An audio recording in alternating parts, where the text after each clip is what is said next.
पुरानी पेंशन की लड़ाई क्यों जंतर मंतर तक आई। सरकार ने एनपीएस लाई, सरकार यूपीएस लाई, लेकिन कुछ भी चीज लोगों को संतुष्ट नहीं कर पाई। हमारे साथ आज रेलवे से जुड़े हुए कर्मचारी मौजूद हैं और ये कह रहे हैं कि भाई आप अगर कोई पेंशन की स्कीम ला रहे हो, यूपीएस ला रहे हो, तो क्यों ना सांसदों को दे दो, क्यों ना जो विधायक है उनको दे दो, वही ले लें। अगर इतनी अच्छी वो स्कीम है तो इसलिए लगातार कर्मचारियों की तरफ से विरोध तो होता ही रहा। हम लगातार पेंशन का मुद्दा कवर कर रहे हैं और हम बता रहे हैं कि किस तरीके से पेंशन के मुद्दे पे सरकार अब फंस गई है। अप्रैल में इसका यूपीएस का हो जाएगा मामला, 1 अप्रैल से शुरू हो जाएगा। 1 अप्रैल से क्या कहीं पहले आपका परिचय? मैं मृत्युंजय कुमार, महासचिव east central railway employees union, ECR zone की धरती से आए हैं, जहां से लोकतंत्र पहली बार जारी हुई और इस बार लोकतंत्र का वहां पर विजय हुआ। पुरानी सत्ताधारी यूनियनें जिसके परिप्रेक्ष्य में एनपीएस आया, यूपीएस आया, उसको हरा करके हमारी यूनियन विजय हुई, जो इंडियन रेलवे फेडरेशन सम्मत है। हम लोग आज यहाँ पर वार्म अप या रिहर्सल के तौर पर ओपीएस की लड़ाई के लिए एकत्रित हुए हैं। हमारी फाइनल लड़ाई 1 मई को एनओपीएस के साथ है, जिसमें front against NPS in railway, जो रेलवे की इकाई है, जो ओपीएस के लिए लगातार 2012 से लड़ रही है और एनओपीएस के साथ 2016 से मिलकर के पुरानी पेंशन की लड़ाई लड़ रही है। सरकार जो भी स्कीमें ला रही है वो कहीं न कहीं बाजार के आधारित है और बाजार पर उस पर डिपेंडेंसी है, इसलिए वो चाहे सरकार के पक्ष में हो या कर्मचारी के पक्ष में, वो दोनों के लिए खतरनाक है और घाटेदार है। पहले एनपीएस आई, आज आपने देखा कि बाजार की स्थिति क्या है, बाजार कहां से कहां पहुंच गया और एनपीएस धारकों का पैसा उसमें पूरी तरह डूब गया है। अब यूपीएस लाई है। पहले सरकार ने बात किया कि जो हम टोटल पे वेतन का 50% आपको देंगे, अब आ गए कि नहीं बेसिक पर हम देंगे। तो बेसिक पर यदि देंगे, बदल रही है लगातार यूपीएस आकर के बात बदल रही है और आज सरकार 1 अप्रैल से कह रही है कि हम जो है लागू कर देंगे और आपको स्विच अप करना पड़ेगा यूपीएस को। 2 दिन रह गए। हाँ, इसकी उपलक्ष्य में हम लोग एनओपीएस के साथ मिल करके आईआरएफ की सारी इकाइयां, जिसमें ईसीआरयू भी शामिल है, ब्लैक डे मना रहे हैं। 1 अप्रैल को हम लोग पूरे देश में सारे रेल कर्मचारी ब्लैक डे मनाएंगे और सरकार के इस आदेश को कि आपको स्विच अप करना होगा, हम पूरी तरह विरोध करते हैं। हमें ना यूपीएस चाहिए ना एनपीएस चाहिए। कर्मचारियों को केवल और केवल पुरानी पेंशन चाहिए, जो उसके बुढ़ापे की लाठी है, उसके बुढ़ापे में सुरक्षा का भाव है। हम बस इसी की लड़ाई लड़ रहे हैं। पूरी दुनिया में 1 अप्रैल को मूर्ख दिवस के तौर पे मनाया जाता है। क्या लगता है सरकार मूर्ख समझ रही है कर्मचारियों को? पूरी तरह सरकार को लग रहा है कि कर्मचारी मूर्ख है, उसे जो समझाएंगे वो समझ जाएगी। और सरकार को एक ये भी चीज लग रहा है, हम कर्मचारियों को जो दबाव डालेंगे उसे मानना होगा। लेकिन कर्मचारी भी सरकार को इस बार आर पार के मूड में है। कर्मचारी भी सरकार को बता देना चाहते कि आप जितनी भी चीजें आप सरकार की तरफ से लागू करते हैं, उसे लागू करवाने का श्रेय, उसे धरातल उतारने का श्रेय कर्मचारियों का है। और कर्मचारी किसी भी हालत में यूपीएस को धरातल पर नहीं उतारेगी, एनपीएस को धरातल पर उतारेगी। हमें सिर्फ और सिर्फ पुरानी पेंशन चाहिए, जो सारे नेतागण लेते हैं, कर्मचारियों को भी वही पुरानी पेंशन चाहिए। एक बात और कही जाती है कि सेना के बाद रेलवे एक ऐसी संस्था है जो बहुत ज्यादा लोगों को एम्प्लॉयमेंट देती है। ये करोड़ लोगों की जिंदगी का सवाल है। लाखों लोगों को तो कह दूंगा, लेकिन करोड़ों भी कह सकता हूँ, क्योंकि बहुत लोग रिटायर हैं, बहुत सारे अगर ग्रुप बनाएंगे तो करोड़ों में ये संख्या पहुंचती है। क्या लगता है सरकार को समझ में नहीं आ रहा ये? नहीं सरकार को सही में समझ में नहीं आ रही है। सरकार वैसी स्थिति फिर पैदा करना चाह रही है जिस तरह पूरी रेलवे 74 के आंदोलन में ठप हो गई थी। रेलवे के साथ सारी सरकारी इकाइयां उसका साथ दे रही थी। सरकार ओपीएस को नहीं ला करके ये ऐसी स्थिति पैदा करना चाह रही है और हमें मजबूर कर रही है कि हम 74 के आंदोलन की तरह पूरे देश को फिर बंद करने के कगार पर चले जाएं। मैं अपने संगठन की तरफ से, आईआरएफ की तरफ से, एम्प्लॉयज यूनियन की तरफ से सरकार को आगाह करना चाहता हूँ कि आप ऐसी स्थिति पैदा न करें कि मजबूर होकर 74 वाली स्थिति और देश को बंद करने की स्थिति पैदा हो। आप कर्मचारियों के लिए पुरानी पेंशन बहाल करें। हम आपका हर काम में साथ दे रहे हैं, आप भी हमारे बुढ़ापे की लाठी को लागू करें। लगातार ये बात हो रही है, सर थोड़ा सा आप इधर आ जाइए। लगातार ये बात हो रही है कि भाई यूपीएस बहुत अच्छा है, एनपीएस की जो कमियां थी हमने वो दूर कर दी, अशोर्ड पेंशन की बात कर दी, कि 50% की बात कर दी, बहुत सारे क्लॉजेस कर दिए उसके अंदर। और उसको एक नई कहते हैं ना, पुरानी बोतल तो नहीं कहेंगे, पुरानी शराब नई बोतल में डाल दी। क्या कहेंगे आप इसमें? इस पे मैं Sarabjit Singh, Indian railway employees federation का जनरल सेक्रेटरी। हम लगातार 2011 से जो है इस इशू के ऊपर लगे। हम उस दिन शुरू हुए थे जब लोग ये कहते थे कि एनपीएस कभी वापस हो सकती है, नहीं हो सकती। नहीं हो सकती। लेकिन आप देखिए हुई वापस। हुई। यूपीएस हाँ, जो ये कह रहे हैं कि ये एनपीएस से बढ़िया है, हाँ, ठीक है।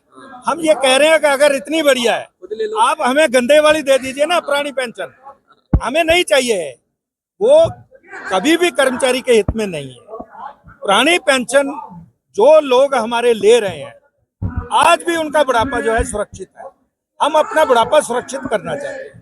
हम ये कह रहे हैं कि आपके हिसाब से अगर गंदी स्कीम है तो वो गंदी स्कीम हमें दे दीजिए, हम वेलकम करेंगे उस बात का। हमारी डिमांड एक ही है। और मैं आपके माध्यम से ये बात बता देना चाहता हूँ कि इंडियन रेलवे एम्प्लॉइज फेडरेशन बाकी समान विचारधारा वाले लोगों को साथ में लेके भारतीय रेलवे में एक इस तरह का संघर्ष खड़ा किया जा रहा है कि अब निर्णायक संघर्ष जो होगा आर पार का मूड है। आर पार होगा, जैसे किसानों ने आर पार कर दिया। आर पार का ये संघर्ष होगा।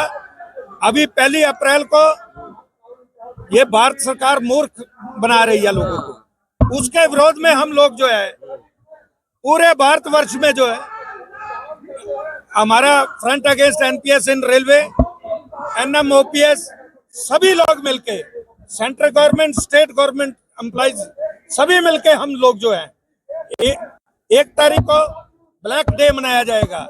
उसके बाद 1 मई को पूरी दिल्ली में जो है विरोध प्रदर्शन, जैसे पिछली बारी 15 लाख लोग जो हैं उस प्रदर्शन में पहुंचे थे 2023 में, और अब ये रिकॉर्ड सारे टूटेंगे और दिल्ली जो है जाम हो जाएगी। किसी को हम रोकेंगे नहीं, लेकिन अपने आप जाम हो जाएगी।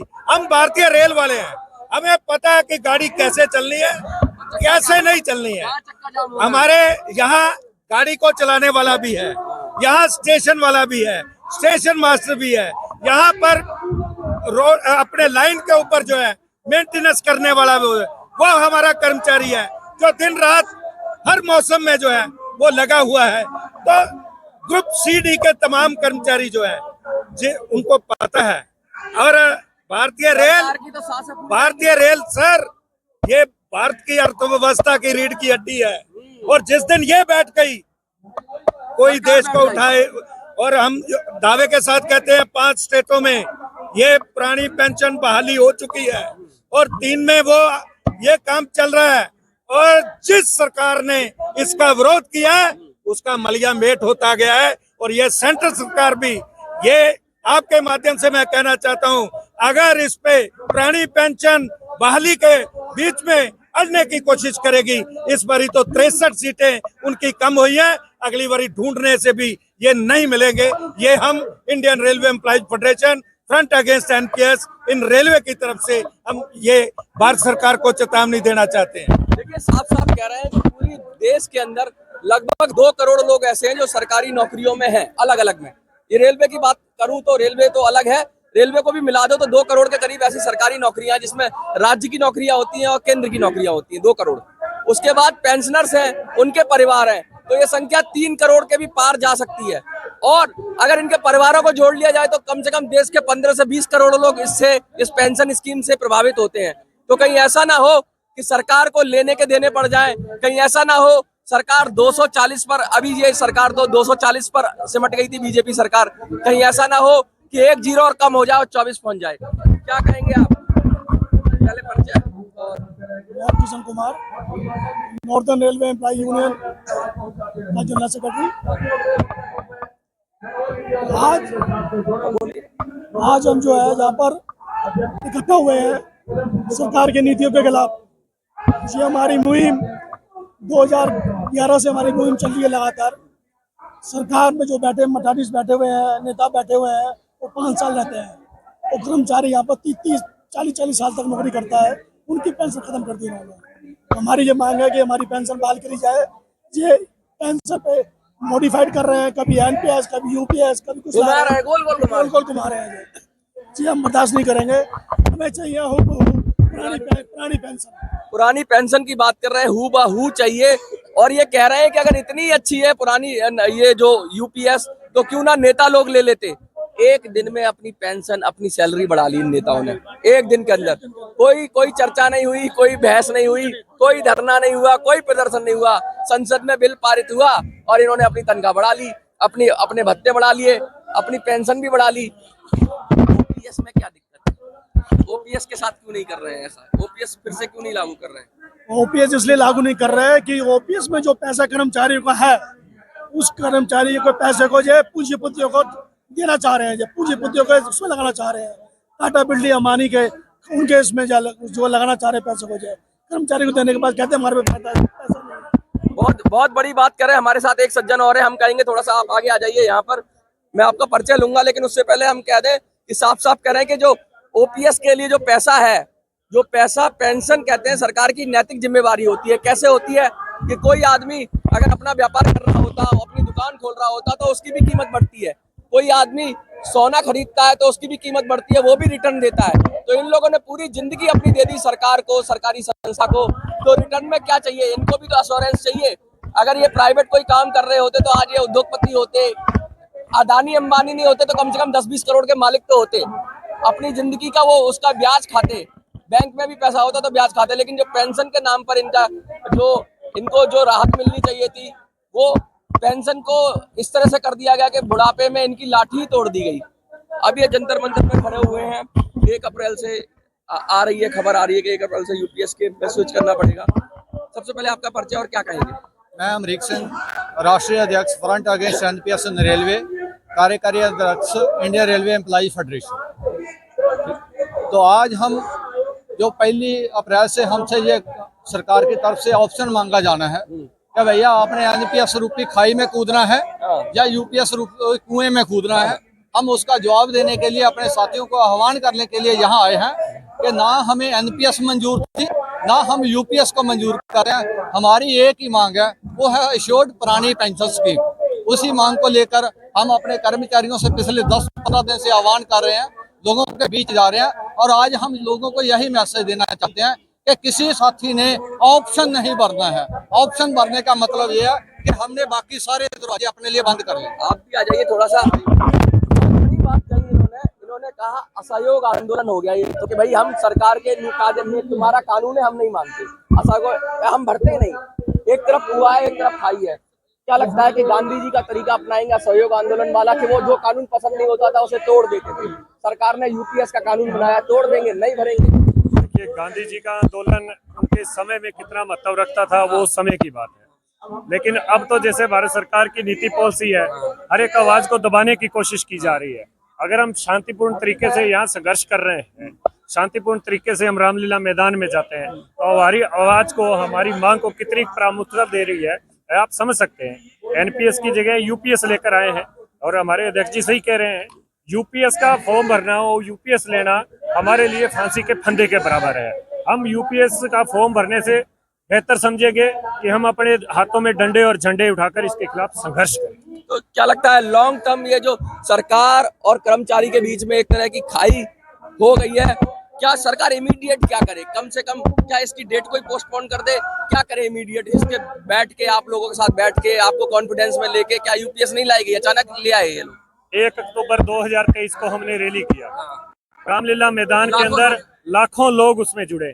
इमीडिएट तो उसी समय कर देना चाहिए था कि जिस नीति पॉलिसी से देश के लाखों लोग सहमत नहीं है, उस नीति पॉलिसी को लागू करने से कोई मतलब नहीं है।